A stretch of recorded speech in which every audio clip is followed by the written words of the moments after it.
Jā, dārgais draugs, šos skaistuļus sauc par īpašajiem Siguldas kokmateriāla dēļiem, un es nu pat pabeidzu būvēt savu skaisto terasi ar tiem.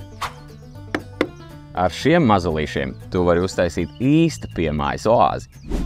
Ļauj man tev atklāt vēl 2 idejas, kā tu varētu pielietot šos lieliskos kokmateriālus savās mājās. Pirmkārt, tev būtu jāzina, ka tava māja ir tava svētnīca, un pret to ir jāizturās ar cieņu. Tāpēc savas mājas koku apdarei izvēlies pašu labāko. Siguldas kokmateriāls. Otrakārt, nav ne mazāko šaubu, ka tava māja spīdēs un laistīsies. Taču atceries, ka visspilgtākais mirdzums nāk no iekšienes. Un padomā, kā būtu izmantot šos kokmateriālus arī interjerā?